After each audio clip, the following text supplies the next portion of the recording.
So I'm going to be brewing up a batch of beer tonight. That's a just a light beer. It's ale yeast, so it'll be US-05. It'll have two-row and then Saaz hops. It's going to be pretty light on the hops because my family is not a big fan of hops. But yeah, so it'll be a pretty light beer. I'm working with this Induction cooktop that I got recently. It's a 220 volt, 3,500 watt induction burner. And I'm working with the Megapot 1.2 10 gallon. So this will be a 5 gallon batch, but should be a pretty standard, no frills beer to go into my kegerator over here. It'll be taking the place of the cream ale that I have on the second tap, and should be pretty good basic stuff. So I'm going to go inside and grind up some grains, and I'll try to get some footage of that, and then I will come back out here while this water gets up to temperature. So, as usual, when I'm in here, my wife is asleep inside, so I'm going to try to brew this entire batch of beer in the garage without going inside. I have a sink that I recently sanitized and cleaned up out here. I have my induction burner, mash tun, hot liquor tank, grain mill. That's my water coming up to temperature. Alright, so first things first, about to brew this batch of beer. I brewed up a Cannonball Stout, which is from Austin Homebrew Supply. It comes in at 9.7 ABV, and it's my favorite beer I've ever made. The light's not very good, but it's a really, really good stout. I'll let that warm up for a little bit. I'm going with 8 pounds of two-row.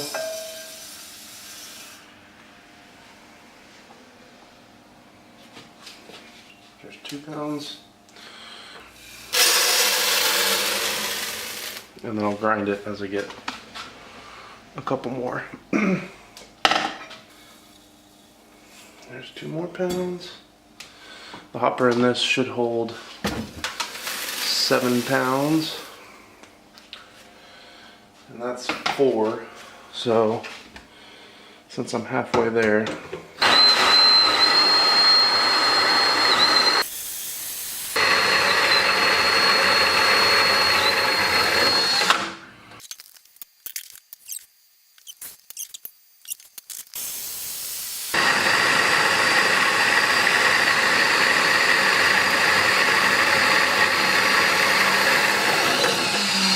I'm going to go over here to Beersmith.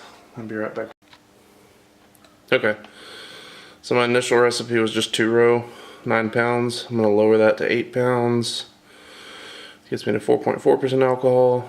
And I'm going to add some Crystal 40. About 4 ounces of that. And just add half a pound of Munich. Actually, a full pound of Munich. Should be fine. Add a little bit of color into there, and alright, 0.75. That'll keep us right at 5% alcohol. Hopefully that crystal malt will get us a little bit of head retention, and then 0.75 pounds of Munich will get us the rest of the way there. So I'm going to head over to my grain mill and get that malt in there. This is my Munich malt.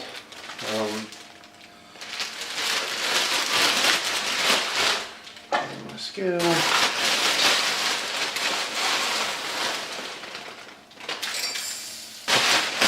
12 ounces of that.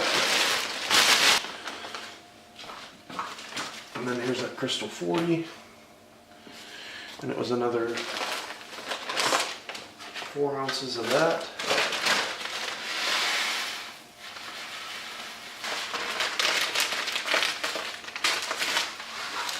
Package that up. Oh, not bad.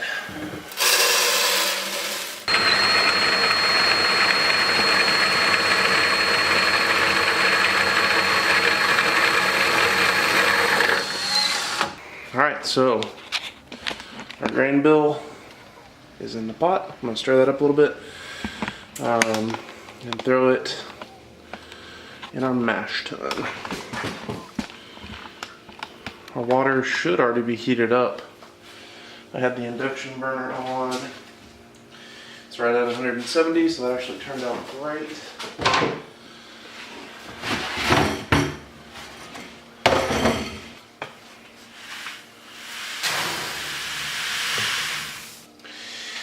Said we needed 3 gallons of water. I have 4 gallons warmed up currently.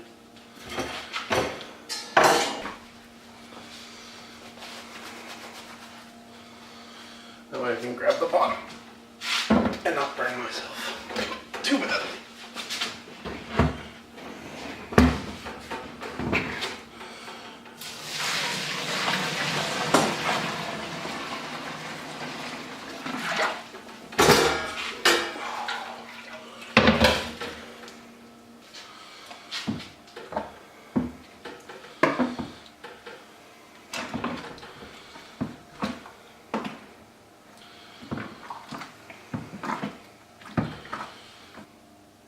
$157.8 and 158. Alright, that's right at 155, which is spot on with one. Starting the 1 hour timer right now. So 1 hour begins now. I'm going to do a little bit of garage cleanup, and yeah, hopefully this mash will be good to go. Oh, real quick, I'm going to put some more water in my boil kettle to put in my hot liquor tank. Okay, so I'm going to turn on the induction burner. The beeps are a little loud. So it's in watts right now. 3,500 watts is the maximum for this. Now I'm going to set a timer for 15 minutes just in case I forget it. I don't need the water for another hour, so I'll just be sporadically watching that gauge, and it'll get it heated up. Okay, so what happened was my sparge water got up to 190 degrees. So I'm going to run it through the air down into my cooler down here, straight away. Oh, genius. And this should cool it off quite a bit.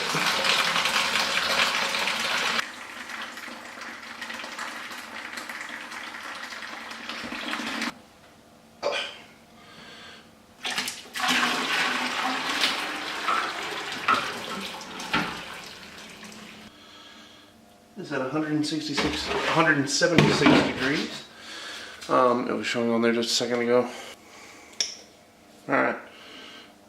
So if this turns black, you know it's done. Or if it turns red, you know it's done. If it turns black, you know that there's still starch in there. And all of that is reacting red. So we know our mash is complete. We're going to let it sit in there for the other 10 minutes. Sorry. This is empty and ready to receive our wort from our mash tun. And we'll start the boil just as soon as possible.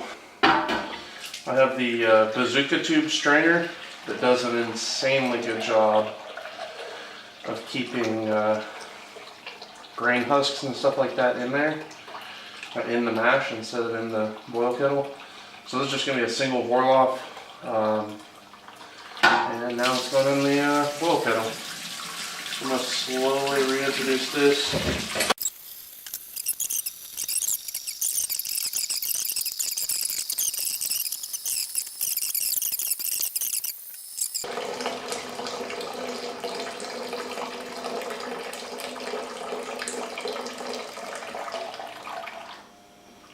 Alright, went ahead and shut that off. Looks like we got just about 2 gallons out of that. So that's perfect. 2 gallons for your first runnings is no big deal. I have on flip-flops and this water is 175 degrees. This is really, really stupid. Ready?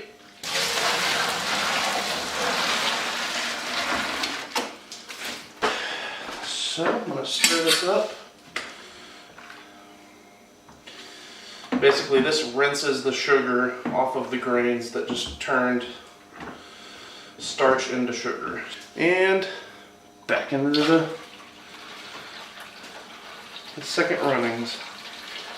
I'm trying to get 6 gallons of pre-boil volume.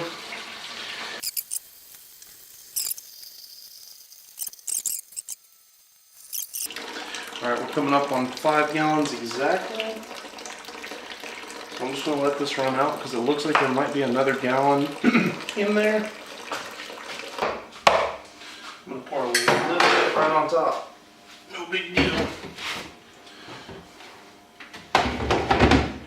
Just to rinse that last little bit.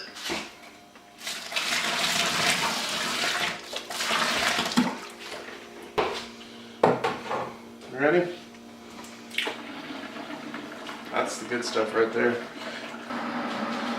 Time to check the Preboil Gravity. I'll dip that in there. Okay, so our first reading. Hopefully you can see this.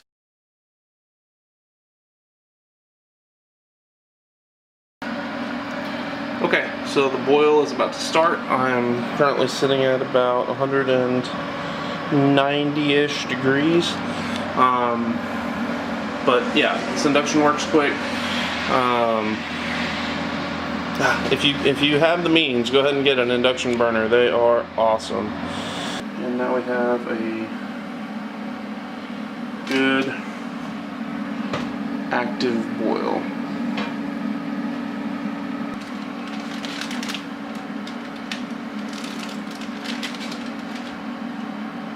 Perfect. Okay, so this is my brewing equipment right now. As you can see, my wort chiller over here, the copper wort chiller, I don't use a garden hose. I use an aquarium pump down here, and I have a bunch of ice down in there and water, and I basically just circulate that through here and then cast the hot water into this pan or pot over here. Just to keep the hot water out of the ice, and I'll keep adding cold water to the ice until the ice is gone, and usually by then the wort's about 90 degrees. So it's a really good system for getting the heat out of your wort. And yeah, and my brother-in-law drew me that sign. My dog Addie, that's her in the middle of it, and it's one of my favorite possessions. So yeah, basically this is my brew setup, and I hope you enjoy the rest of the video. I'll try and keep it kind of brief. I know my brewing videos tend to go on for a while just because there's a lot of information, but this is my brew setup in the garage, and y'all have a good one. Okay, so we're about 45 minutes into the boil, which means I'm going to go ahead and add the other ½ ounce of hops. It's just Saaz hops.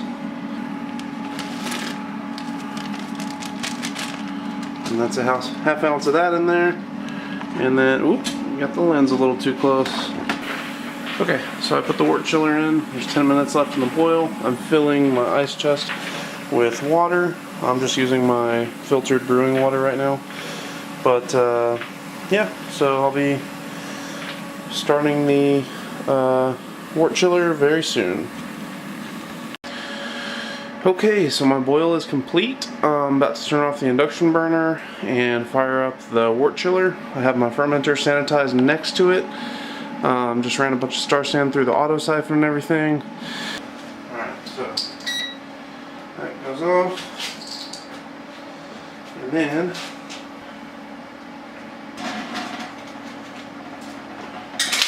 here we go. The wort chiller has started. Everything from here on out has to be completely sanitary, so everything in there has been sterilized, everything on these tubing, this tubing has been sterilized.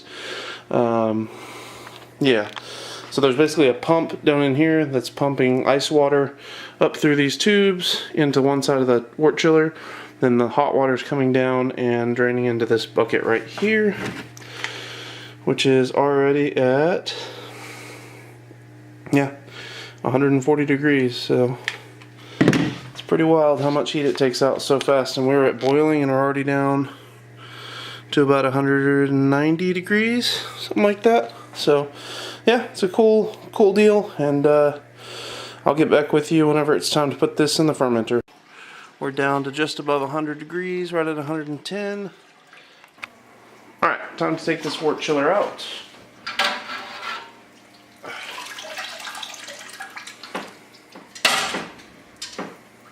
Our finished wort is in this pot right here. As you can see, it's a nice goldenish color. I'm going to be putting it in the fermenter right about now. As I said, every single thing that touches beer from here on out has to be completely sanitized. So I'm going to put this up here. All of this has been thoroughly sanitized.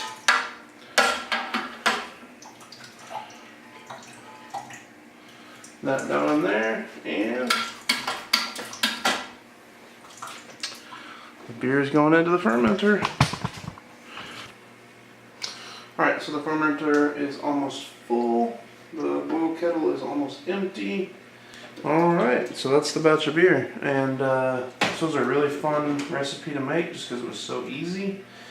I only have 4 hours invested in this batch, and Beersmith said with the costs that I put in there that I only spent $14 on 5 gallons of beer. I'm going to go ahead and pitch the yeast.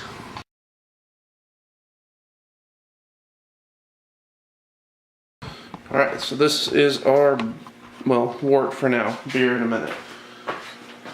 I'll make sure and sanitize your yeast packet. And your scissors.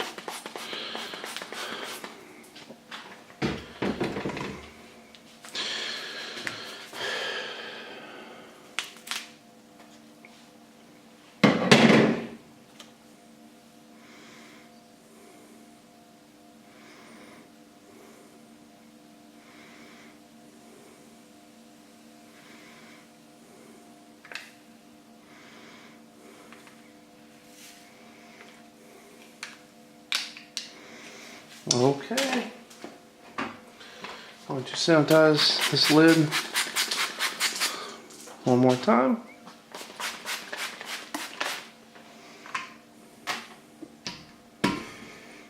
Boom. Ooh, that was scary. My spoon fell.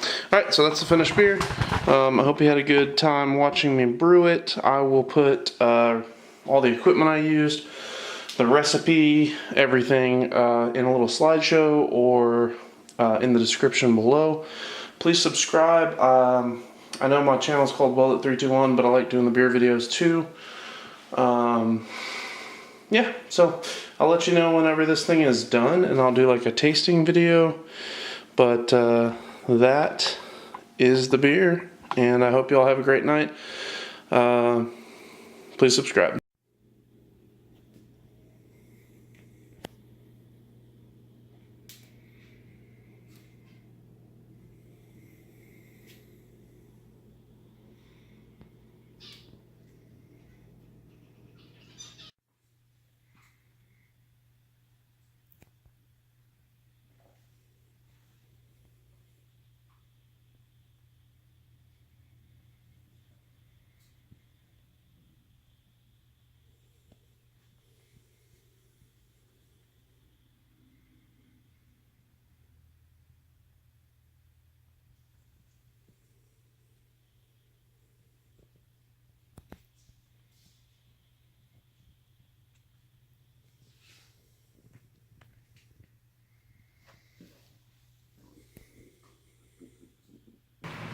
Okay, so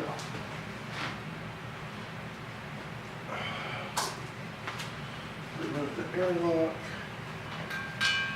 Now I have a little CO2 down here just to give it a blanket to sit on.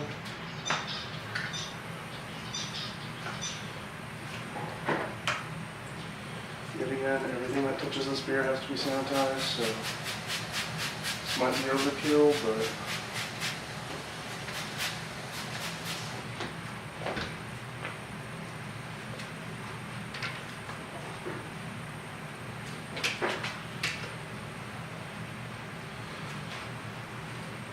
alright, I'm going to go ahead and start the transfer.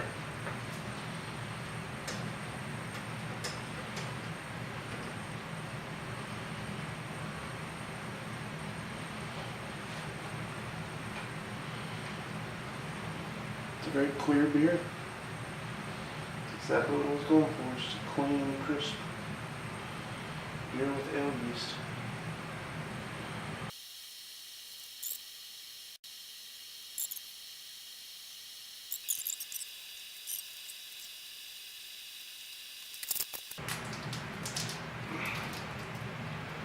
Okay.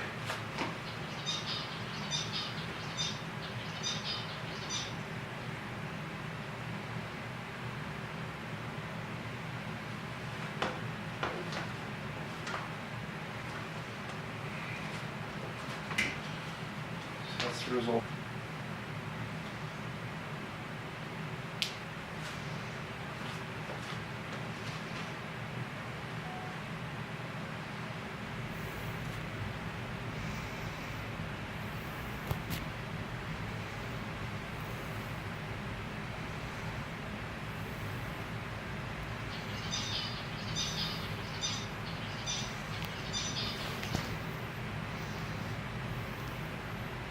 First taste. Super drinkable beer. Wow. Oh wow, yeah.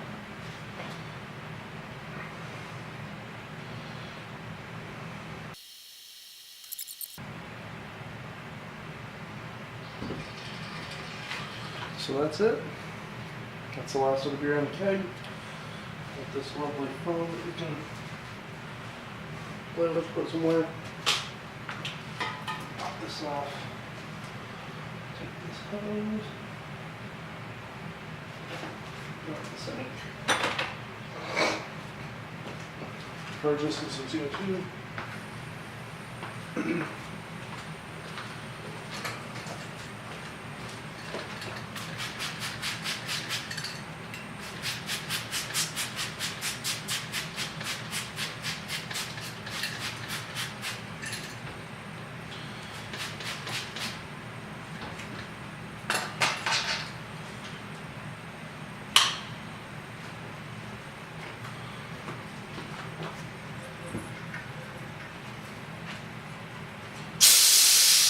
So now you purge it. So you let it fill for a second, and then you purge it, and you're trying to get all the oxygen out. So, alright, so the way that you force carbonate a beer, you set it at around 30 psi here, and then you lay it on its side, and then you rock it.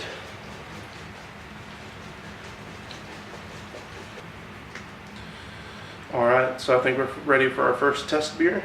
I have this picnic tap that is full of sanitizer right now currently. So I'm actually just going to drain that. I'll wipe that up later. But I'm going to hook this up over here.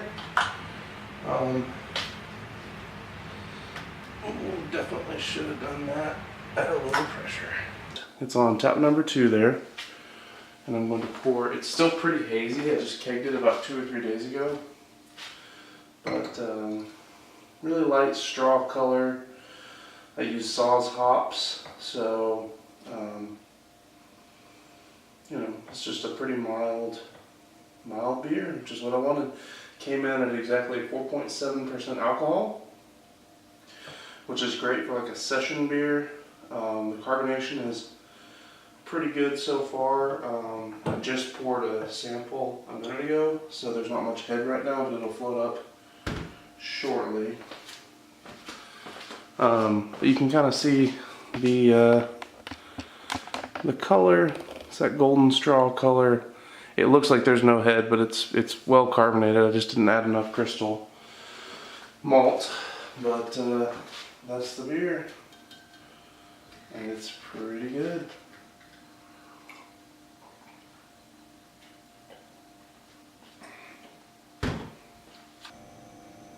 Okay, so I'm going to be pouring up a sample of this Texas Ale. That's what I've named this most recent beer that I made.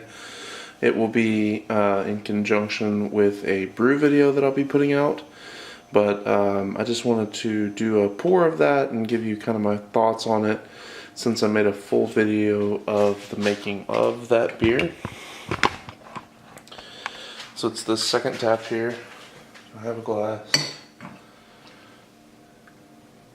It's a very light beer, 4.7% alcohol.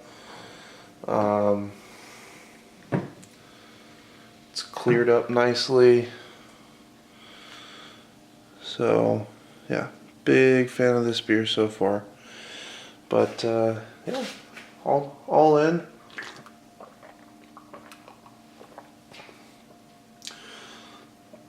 Very good, very subdued flavors. Nothing overwhelming. The hops isn't too strong. Very sessionable beer. So, this is probably my favorite light beer that I've made, or lighter beer. And just 2 taps away, I have that 9.7% stout. So, there's some a good range of flavors in this kegerator, and yeah, I appreciate y'all watching these videos. Every little bit helps, and y'all stick with me. I'll be making some good videos coming up soon. Have a good one. But thank y'all for watching the video. I know it was long, but those are the kind of results. I know I did a lot of tweaking to the recipe and like different stuff like that. When you're brewing a batch, pretty much no matter what you do, the beer you get at the end will be something you like. So stick with the hobby. You'll slowly figure out changes to make your beer more tailored to what you like. But no matter what you do, at the end of the day, brewing a batch of beer, you get a beer. And that's awesome. So please subscribe. If you have any interest in any of the steps, I can go more in depth in future videos just on that one step. I'll probably do a series of videos. But please subscribe. This is what I'm calling the Texas Ale, and thanks for watching.